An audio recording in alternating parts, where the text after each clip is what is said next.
Hello, and welcome back to Strength from Grace, a podcast for the young warrior. I'm Michaela Riggins, and as always, I am so excited to have you here with me today. Now, before we begin, I have a huge announcement to make. I formerly ran the leatherworking shop Sunshine Leatherworks, and when school started, my shop just had to end. Between balancing school and the podcast, there wasn't enough time for me to be able to fulfill orders. However, this following spring, my schedule is starting to open up. Therefore, I'll be opening my shop up again.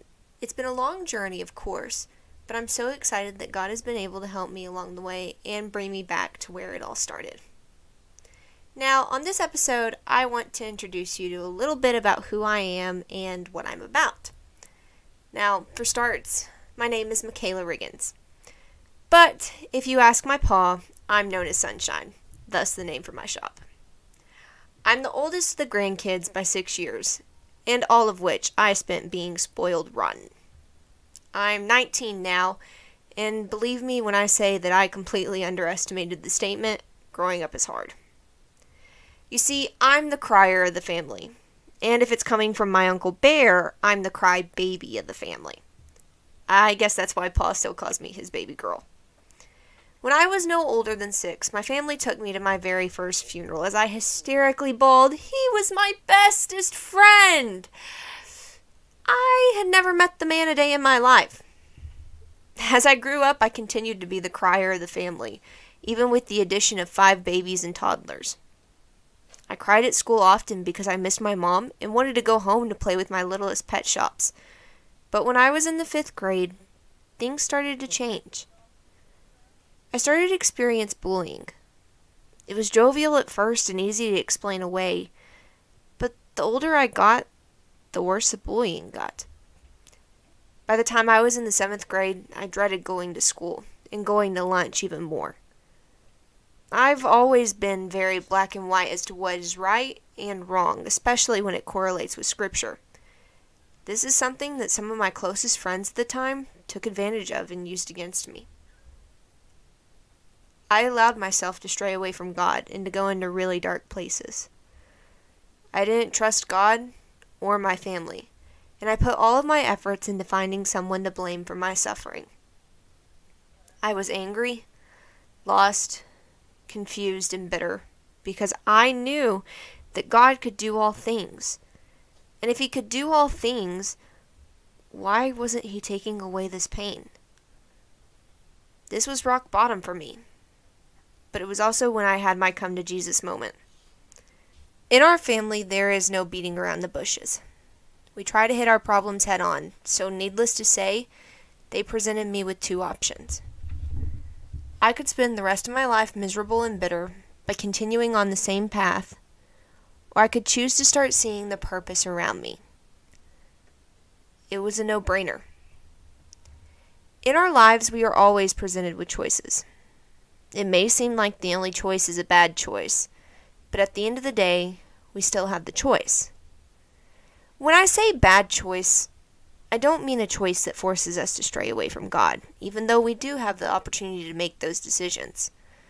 What I'm talking about are the decisions that aren't what is necessarily comfortable for us at the moment. This brings me back to growing up is hard. From the moment I chose to focus on the positives and come back to Jesus, I started to make progressively more difficult decisions. Part of this was the result of growing up, but at the same time as I grew closer to God, it seemed like Satan fought harder to drag me away. When I started my freshman year of high school, my excitement was contagious. I was on the varsity cross-country team, which was a huge accomplishment for the uncoordinated 5'7" girl I had been all through junior high. And I was finally able to do all of the speaking and drama events I had been dreaming about for the past 3 years. Things were genuinely looking bright. I was happy. Life was good. Then things seemed to start falling apart. 2 months before our district cross-country meet, I broke my ankle in basketball practice. This was a whole new world for me. You see, I had never broken a bone in my life, and now we were looking at the possibility of surgery. Once again, I was back to being miserable, bitter, and scared. A decision that I already knew how it would play out, but I chose to make anyway. I grew angrier and angrier with God until I had yet another come to Jesus moment. The entire time that I was waiting to be released, I continued to wake up and go to practice with our coach. Don't ask me why I chose to do this. It was 6 o'clock every single morning. The only thing I know is God changed my heart so that He would teach me what I was too stubborn to see. One morning after practice, as I was heading to my first period, my coach caught me and she pulled me to the side.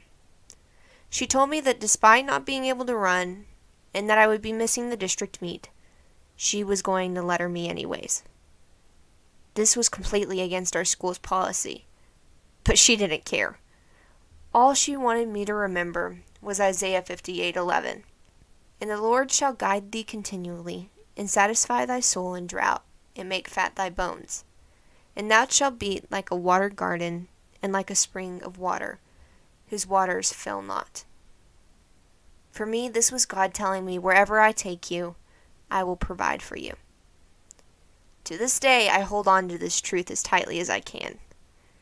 No, this isn't an easy task, because there are days where I flat out don't feel like God is guiding me or providing for me. But I know in my heart that everything that happens has a purpose, no matter how uncomfortable it is. As always, thank you for joining me on today's episode, and I can't wait to see you next time.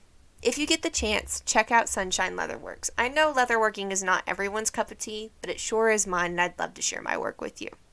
Thank you, and God bless.